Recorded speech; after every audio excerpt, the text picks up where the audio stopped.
Kita teruskan episode pilot bangsa ini dengan satu kesadaran baru bahwa semua yang kita omongkan di episode manapun itu adalah ajakan untuk bersama-sama melakukan analisis, pemetaan, pendalaman secara objektif atau secara apa adanya dan jujur. Ya. Objektif itu jujur. Gitu. Kalau 5 ya 5, 6 ya 6 gitu. Baik ya baik dan seterusnya.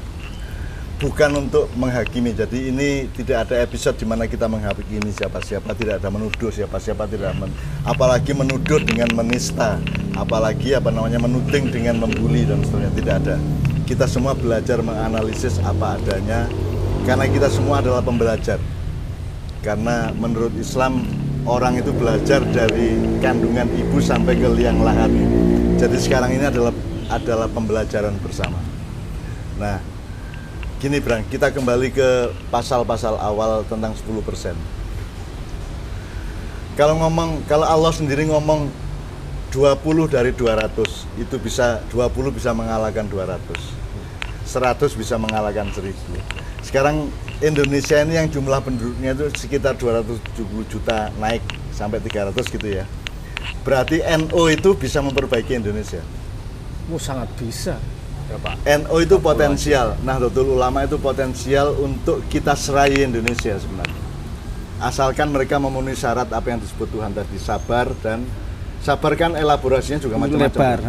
Macam-macam. Sabar itu tidak hanya soal ilmu dan proses sejarah, tapi juga segala macam. Gitu ya.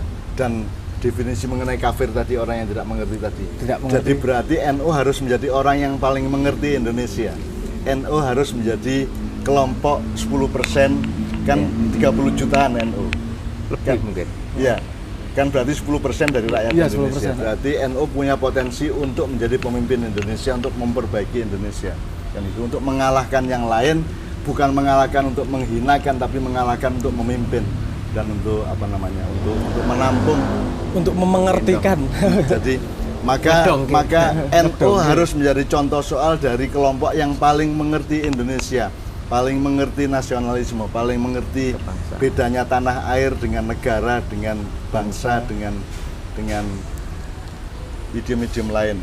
Jadi NU menjadi pelopor dari kelompok masyarakat atau bangsa Indonesia yang paling memahami nasionalisme, yang paling mampu bersikap nasionalis, gitu ya. Dan seterusnya, semua persyaratannya. Nah, mungkin persyaratan untuk menjadi pilot bangsa tadi itu, Bang. Kan ada fenomena yang mungkin karena kita tidak punya mesin untuk kualifikasi, yang mana yang 10 pertama, yang mana yang 80%, yang mana yang 10, karena kita ini serabutan, kan bisa ada kemungkinan di mana para petugas di 10% pertama yang seharusnya menjadi pilot bangsa ini malah lahirnya atau diambilnya atau loncatnya dari 10% yang terakhir, yang bagian ngisruh tadi itu, kan ada kemungkinan. Sangat mungkin. Nah, NU harus memastikan bahwa mereka adalah 10% yang pertama. Mereka adalah orang yang paling santun, yang paling arif, yang paling mengerti, yang paling pinter, yang paling soleh, yang paling komprehensif, yang paling utuh, yang paling kafah, yang paling semua parameter tadi itu. Kalau itu bisa dijamin melalui pendidikan dari Suriah dan Tanfidiyah NU ke bawah, maka tidak usah pemilu, tidak usah rebutan, tidak usah apa-apa, akan dengan sendirinya sejarah akan mementaskan mereka sebagai pemimpin Indonesia. Kan begitu. Oleh karena itu, dalam proses ketika sekarang sedang peralihan seperti ini, yang harus ditunjukkan kepada NU adalah kesolehannya, nasionalismenya, kemurnian berpikirnya, kedaulatannya dari nafsu, ya toh. Artinya dia tidak terseret oleh nafsu-nafsu kecil dan seterusnya. Pokoknya semua persyaratan itu kalau dimiliki NU, maka NU itu persis seperti yang disebut di surat Al-Anfal 65 tadi itu. Bahwa 20 orang dari kalian bisa mengalahkan 200 orang-orang kafir, 100 orang dari kalian bisa mengalahkan 1000 orang-orang kafir. 1000 orang kafir adalah orang-orang endingnya apa? Karena orang-orang kafir itu adalah kaum yang tidak mengerti. Bi'annahum qaumul la yafqahun. Jadi definisinya dalam konteks ini adalah kafir itu orang yang tidak ngerti. Yang tidak ngerti semua yang kita bicarakan sekian episode itu. Tidak ngerti bedanya optimal sama maksimal, tidak ngerti bedanya soleh sama baik, gitu ya. Lo baik itu selama ini kan soleh diartikan apa? Soleh itu baik lah ya. Ya baik itu kan relatif gitu. Itu. Dia Ada lebih apa dia kompleks suku batasnya. apa kalau bahasa Jawanya itu soko gurunya Soko guru. nilai Islam. Pilar. Soko gurunya. Jadi semua harus lulus secara akhirat maupun dunia kan begitu. Nah, saya kira NU kan potensial. Demikian juga Muhammadiyah, apalagi NU bareng Muhammadiyah. Oh. Jadi sekarang kalau orang NU suatu hari NU adalah Muhammadiyah, Muhammadiyah adalah NU kan dahsyat. Jadi semua Nahdliyin itu Muhammadiyah dan semua Muhammadiyin adalah Nahdliyin kan gitu. Kan dahsyat tuh. Nah, apalagi kan ketuanya kan juga sekarang kompak nih. Pak Haidar sama Pak Said Akil kan kompak. Jadi mudah-mudahan kalau mereka bersatu, NU Muhammadiyah berhimpun, maka insya Allah Indonesia serahin aja kepada mereka. Dan sebenarnya demokrasi itu kan ditempuh mengandaikan ada yang tidak rela, kan gitu. Maka dipilih secara objektif, terus pakai apa? Pakai angka siapa yang paling banyak. Perhitungan pakai apa namanya? Kok pakai kon apa? Ya quick count ya. Quick count real segala count, macam itu. favorit. Itu kan karena ada pengandaian, ada yang tidak setuju. Tapi kalau bangsa Indonesia ini merasa nyaman dengan NU, merasa aman dengan NU, merasa teduh dengan NU misalnya dan Muhammadiyah upamanya ya, karena mereka ini adalah ujung tombak dan lokomotifnya umat Islam Indonesia gitu ya. Ya kan kita nggak perlu demokrasi, kita sudah otomatis monggo pun asalkan panjenengan yang mimpin kita rela kan begitu kan. Kan bisa sampai ke situ kan. Kan tidak setiap imam itu di demokrasi. Misalnya Mas Helmi jadi khotib Jumat sama jadi imam sholat Jumat kan tidak lewat demokrasi. Kan semua jamaahnya kan rela-rela saja. Jadi pemilihan khotib dan imam Jumat kan tidak pakai voting. Tidak pakai toh. Tapi kan tidak pernah ada pemberontakan waktu sholat Jumat. Loh saya tidak milih dia kok imamnya kan gitu. Artinya ada kemungkinan dalam kehidupan ini bahwa seseorang bisa menjadi pemimpin karena keikhlasan dan kepercayaan rakyatnya kan bisa aja. Mungkin. Ya.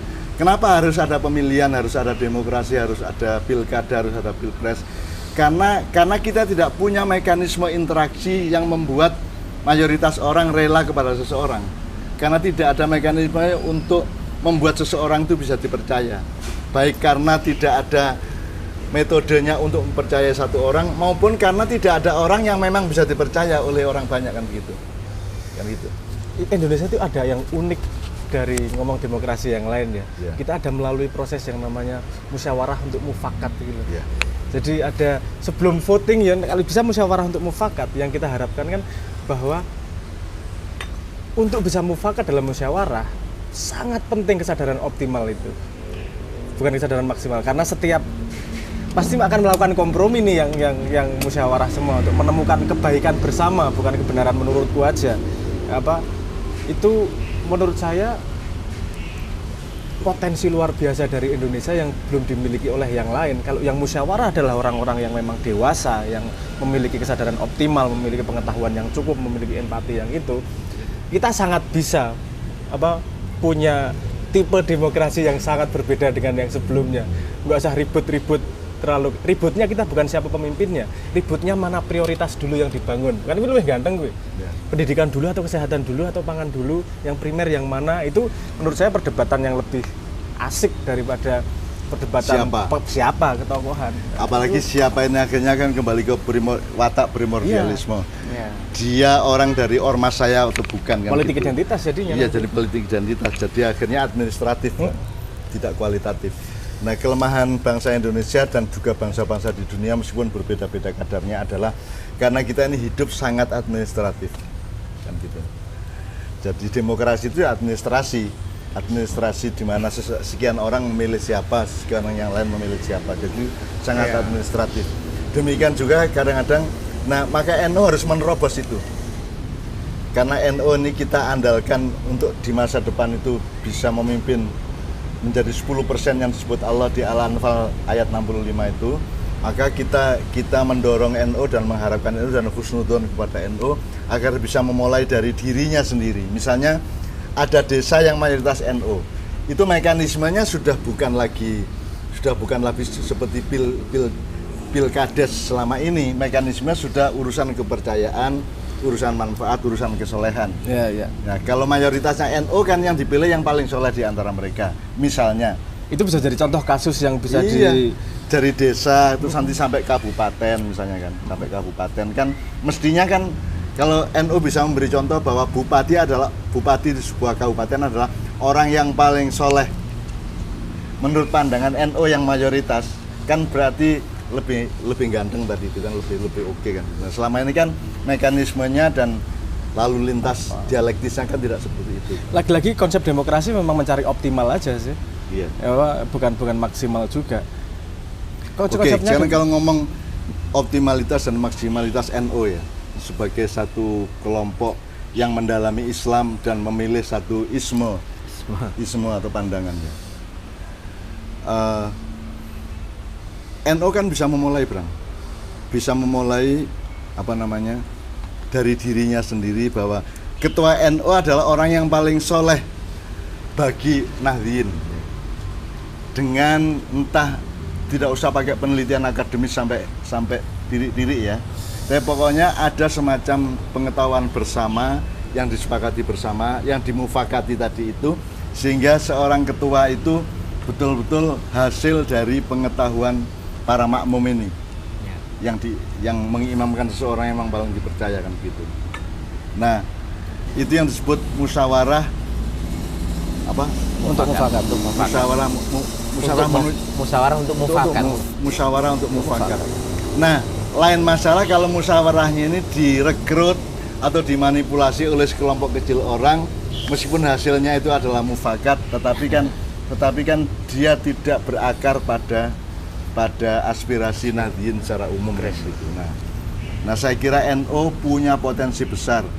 Gini Bang, kalau ngomong maksimalitas, NU ini optimal sudah ya, berdasarkan keadaan Indonesia dan dirinya NU sendiri. Tapi kan menurut saya bisa dimaksimalkan. Jadi optimal persentase optimalnya bisa dinaikkan. Berdasarkan potensi sejatinya Nahdliyin. Bisa sebenarnya. Sangat bisa. Kalau NU bisa memaksimalkan optimalitasnya tadi itu, maka dia akan menjadi maksimalitas Indonesia. Karena dia adalah 10% dari rakyat Indonesia. Gadang-gadang kalau bahasa Jawanya. Siapa tahu, alhamdulillah Allah berkahi, ngijabahi, dan insya Allah Indonesia masa depan ada harapan, ada cahaya yang cercah dari NU. Assalamualaikum warahmatullahi wabarakatuh. Waalaikumsalam warahmatullahi wabarakatuh.